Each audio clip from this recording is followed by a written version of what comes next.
অষ্টম শ্রেণী বাংলা পল্লী সমাজের যে অনুশীলনী প্রশ্নগুলো আছে সেগুলো আমরা পার্ট 1-এ অর্ধেক করেছি। আজকে পার্ট 2 অর্থাৎ 4-এর কোশ্চেন থেকে শুরু হবে। তো 4-এর কোশ্চেনে কি আছে, নিচের প্রশ্নগুলির উত্তর নিজের ভাষায় লেখো। 4-এর 1-এর কোশ্চেন, নইলে আর ব্যাটাদের ছোট লোক বলছে কেন? বক্তা কে?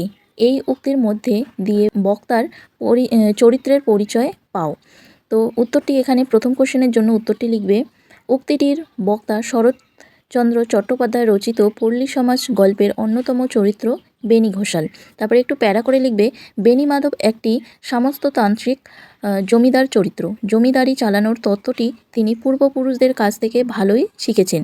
চরিত্রটি অত্যন্ত নীচ ও স্বার্থপর। অপরের ক্ষতি করে তিনি নিজের আখের গুছাতে চান। চাষিরা জমিদারের সম্পদ, কিন্তু বেনির মতো মানুষেরা তা বুঝতে চান না। নিজের স্বার্থের কানাকড়িও তারা অপরকে দেবেন না, বরং তিনি চান এই দুর্দিনে প্রজারা বিপদে পড়ে তার কাছে জমি বন্ধক দিয়ে ধার করতে ছুটে আসুক। তিনিও তার ফলে সুদ খাটিয়ে প্রচুর অর্থ উপার্জন করতে পারবেন। তাছাড়া তিনি অহংকারী ও শ্রেণীভেদে বিশ্বাসী, তাই নিজেকে উচ্চ শ্রেণীর মনে করে অপর একটি বিহীন শ্রেণীকে ছোটলোক বলতে তার বাধেনি। এর পরের কোশ্চেন 4-এর 2। তো তোমরা যারা এখনও এই চ্যানেলটি সাবস্ক্রাইব করোনি তোমরা সাবস্ক্রাইব করে নেবে। আর আজকের এই ভিডিওটি যদি তোমরা নতুন দেখে থাকো তাহলে আগের পার্টের ভিডিওটা তোমরা এই ভিডিওর ডেসক্রিপশন বক্সে পেয়ে যাবে, আর প্লেলিস্ট ভিডিওর লিঙ্কও পেয়ে যাবে। সেখানে তোমরা অষ্টম শ্রেণীর সমস্ত অধ্যায়গুলো দেখতে পারবে বাংলার পাঠ্য বই থেকে। তো 4-এর 2-এর কোশ্চেনে কী আছে, বেনি, রমা ও রমেশ চরিত্র তিনটির তুলনামূলক আলোচনা করো। সেই সঙ্গে এই তিনটি চরিত্রের মধ্যে কোন চরিত্রটি তোমার সব থেকে বেশি ভালো লাগে এবং কেন তা জানাও। তো উত্তরটি লিখবে, কথা সাহিত্যিক শরৎচন্দ্র চট্টোপাধ্যায় রচিত পল্লী সমাজ গদ্যে যে চরিত্রগুলি রয়েছে তারা প্রত্যেকেই নিজস্ব মহিমায় সমুজ্জ্বল। এক্ষেত্রে আমরা এই গদ্যের বেনি, রমা ও রমেশ চরিত্র সম্পর্কে সংক্ষেপে তুলনামূলক আলোচনা করব। তো প্রথমে আমরা লিখব বেনি, একটু প্যারা করে লিখবে, বেনি ঘোষাল একজন জমিদার। সে জানে কিভাবে প্রজাদের শোষণ করে বড়লোক হতে হয়। আবেগ তাকে স্পর্শ করতে পারে না, তাই প্রজারা ক্ষতিগ্রস্ত হবে। অসংখ্য প্রজার সারা বছরের ভাত নষ্ট হবে জেনেও নিজেদের ক্ষতি করে সে বাদ কাটতে রাজি হয়নি। উল্টে আশা করেছে গরিব প্রজারা জমি বন্ধক রেখে তার কাছে টাকা ধার নিতে আসুক, যাতে তার লাভ হয়। বেনির চরিত্রটি দয়াময়াহীন, স্বার্থপর, অসৎ প্রজাপীড়ক এক চরিত্র। এরপরে একটু প্যারা করে লিখবে রমা সম্পর্কে। রমা একজন গ্রাম্য মহিলা, সেও সামন্ততন্ত্রের প্রতিনিধি। নাবালক ভাইয়ের একমাত্র অভিভাবক রমা একই সঙ্গে জমিদারি এবং সংসার সামলেছে। তৎকালীন সমাজের নারী হলেও সে একজন বৈষয়িক জমিদার। সে প্রজাদের ক্ষতি করতে না চাইলেও নিজের ভাইয়ের ক্ষতি করে বাদ কেটে দিতে রাজি হয়নি। এমনকি প্রয়োজনে রমেশকে কঠিন কথা বলতেও সে পিছুপা হয়নি। এর থেকে বোঝা যায় রমা ব্যতিত্বময়ী ও দুধে জমিদারও বটে। এরপরে একটু প্যারা করে রমেশ সম্পর্কে লিখব। রমেশ একটি সুহৃদয়ের আবেগপ্রবণ চরিত্র। জমিদার হলেও সে প্রজাদের ক্ষতি করে জমিদারি চালাতে নারাজ। সে জানে প্রজা বাঁচলেই জমিদার বাঁচবে। বাঁধের জল বের করলে ক্ষতি হবে জেনেও সে বাঁধ কাটতে চায়, কারণ সে জানে এ ক্ষতি কৃষকদের ক্ষতির কাছে কিছুই নয়। গরিবের চোখের জল সে সহ্য করতে পারে না, তাই তো বাঘা বাঘা লাঠিয়ালদের সাথে লড়াই করে সে বাঁধ কেটে দেয়। রমেশ মহৎ আদর্শ, সুদৃঢ় সত্যনিষ্ঠা ও বিরাট মানবিকতার আশ্চর্য সমন্বয়ে সে গঠিত। সে যথার্থ প্রজা হিতৈষী।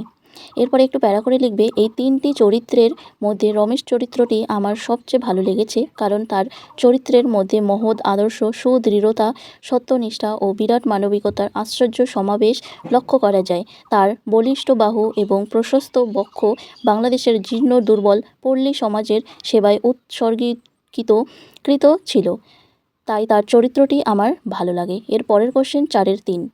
উপন্যাসের নামে পাঠ্যাংশটি নামকরণ পল্লী সমাজই করা হয়েছে, নামকরণটি সুপ্রযুক্ত হয়েছে কিনা আলোচনা করো। উত্তর, শরৎচন্দ্র চট্টোপাধ্যায় রচিত পল্লী সমাজ উপন্যাসের নির্বাচিত পাঠ্য অংশটি নামকরণ করা হয়েছে পল্লী সমাজ।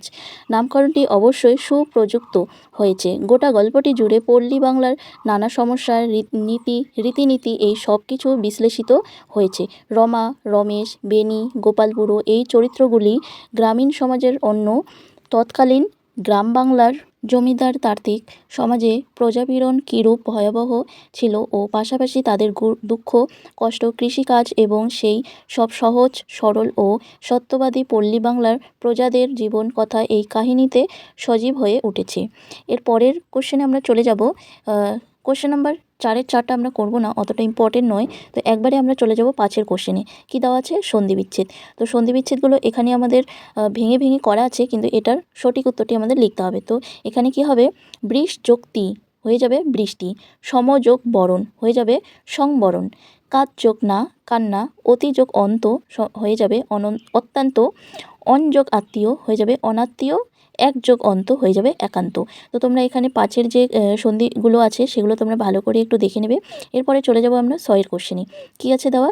নিচের শব্দগুলি সন্ধি বিচ্ছেদ করো। কী আছে? নিরুত্তর, নমস্কার, তারকেশ্বর, যথার্থ, প্রত্যাখ্যান, আশ্চর্য আর তদবস্থা। এর আগের আমাদের দেওয়া ছিল সন্ধিগুলো ভেঙে ভেঙে আর আমাদের শব্দটি গঠন করতে হবে। এখানে শব্দ দেওয়া আছে, আমাদের সন্ধি বিচ্ছেদগুলো মানে আমাদের করতে হবে ওগুলো, ঠিক আছে? তো উত্তরটি দেখে নেব এবার।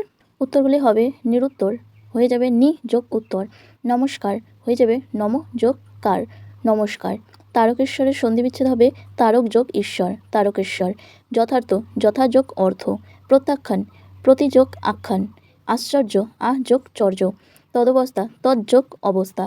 তো এখানেই আমাদের পল্লী সমাজের যে অনুশীলনী প্রশ্নগুলো আছে সেগুলো আমাদের কমপ্লিট হয়ে গেল।